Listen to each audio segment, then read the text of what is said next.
मैं जब ये ट्यूटोरियल स्टार्ट कर रहा था तो मैंने आपको बताया था कि HTML में ब्राउजर एरर नहीं दिखाता है, वो अपने हिसाब से एडजस्ट कर लेता है जो भी आप गलतियां करते हो उसको। तो इसका मतलब ये नहीं हुआ कि HTML में एरर नहीं होता है। जब आप कोई ब्लंडर मिस्टेक करोगे तब तो वो HTML पे दिख जाएगा, बट छोटी मोटी मिस्टेक करोगे तो ब्राउजर पे नहीं दिखता है, ये सत्य बात है। बट इसका मतलब ये नहीं है कि कोई नियम नहीं है और उसको फॉलो नहीं करना है। नहीं, नियम भी बनाए गए HTML के और उसको फॉलो भी करना पड़ता है हमें। तो चेक कहाँ करेंगे जब ब्राउजर गलती देगा ही नहीं, तो हम चेक कैसे करेंगे? तो ये चेक करना ही अब मैं आपको बताऊंगा। तो उससे पहले मैं आपको बता दूं कि एक ऑर्गेनाइजेशन है W3C। तो मैं उसके बारे में सर्च करता हूँ W3C, ठीक है। तो ये क्या है? यही वो ऑर्गेनाइजेशन है जो कि HTML को डेवलप करता है, मेंटेन करता है, नियम बनाता है, और यही हमारे एक टूल प्रोवाइड करता है जिसमें आप अपना कोड डालकर ये देख सकते हो कि वो सही है या नहीं। तो ये वो ऑर्गेनाइजेशन के बारे में आप ज्यादा पढ़, इसके बारे में आप ज्यादा पढ़ सकते हो। और जो HTML5 मैंने स्टार्टिंग में बताया था कि धीरे धीरे डेवलप होकर पहुंचा है, वो यही ऑर्गेनाइजेशन पहुंचाता है और यही एक स्टैंडर्ड मेंटेन करता है इस चीज का, ठीक है। तो आप जब आपको वैलिडेशन के लिए इसने क्या किया है, एक टूल प्रोवाइड किया है। तो आपको उस टूल को ढूंढने के लिए आप क्या करोगे, यहाँ पे लिखोगे W3C वैलिडेशन, ठीक है। आपने टाइप किया W3C वैलिडेटर, उसके बाद आप इस पे क्लिक कर दो जो पहला ही आ रहा है validator.w3.org।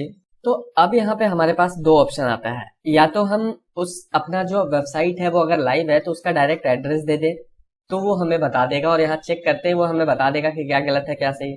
दूसरा तरीका ये होता है कि हमने जो फाइल लिखा है उसको यहाँ पे अपलोड कर दें, और तीसरा तरीका ये होता है कि हम डायरेक्ट कोड को कॉपी पेस्ट कर दें। तो तीनों तरीका आप इस्तेमाल कर सकते हो। मैं यहाँ फिलहाल कोड कॉपी पेस्ट करके दिखाता हूँ। तो हमारे पास ये कोड था, तो मैं इसको कॉपी करता हूँ और यहाँ जाकर पेस्ट कर देता हूँ। अब मैं चेक करता हूँ तो आप देखोगे इसने हमें क्या दिखाया कि एक वार्निंग है। क्या वार्निंग है? कि HTML में हमने लैंग्वेज एट्रीब्यूट नहीं यूज किया है। लैंग्वेज एट्रीब्यूट आप यूज करते हो उसके लिए कि कौन सा लैंग्वेज में आप वेबसाइट लिख रहे हो, ठीक है। तो उन्होंने बताया कि ना तो HTML पे है ना ही हेड पे है। तो ये हमारा एक एरर और वार्निंग हमें दिखाया गया है। अच्छा, तो इसने जब मुझे ये बोला कि लैंग कोड नहीं है तो मुझे याद आ गया कि मैं ये मिस कर चुका हूँ। तो लैंग्वेज कोड आपको यहाँ पे जो होता है HTML उसमें लगाना होता है। तो वो एक तरह के लैंग एट्रीब्यूट है, उसमें आप या तो डालते हो en या तो डालते हो hi, या ये सब कोड है, लैंग्वेज का कोड है। वो आप जाके यहाँ पे सर्च कर सकते हो HTML लैंग कोड, ठीक है।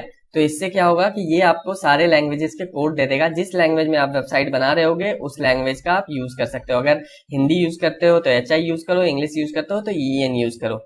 तो ये एट्रीब्यूट जब आप कॉपी पेस्ट यहाँ पे कर दोगे, ये बहुत इंपॉर्टेंट है, मेरे से छूट गया था, क्योंकि जब आप अरेबिक या फिर किसी भी दूसरे लैंग्वेज में, बाय डिफॉल्ट ये इंग्लिश ही होता है, बट आपको यहाँ पे मेंशन करना होता है कि ये जो HTML पेज है वो किस लैंग्वेज में लिखा जा रहा है।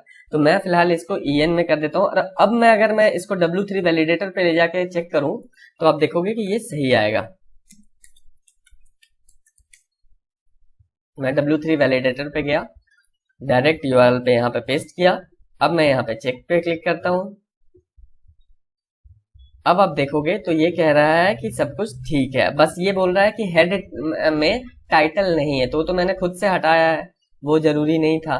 बट आप देखो अगर मैं यहाँ पे टाइटल लिख भी दूं तो ये बोल देगा कि हाँ भाई बाकी अब पूरा पेज सही है। फॉर एग्जाम्पल टाइटल, ठीक है। यहाँ पे मैं कुछ भी लिख देता हूँ, ABC कर देता हूँ। अब मैं इसको जब दोबारा चेक करूंगा तो आप देखोगे ये क्या कह रहा है, हमारा document checking complete, no error no warning, मतलब सब कुछ आपका सही है। अगर मैं यहाँ पे H1 अभी हटा दूं तो अब देखो कि कोई एरर आने लगेगा। अब देखो एरर आ गया।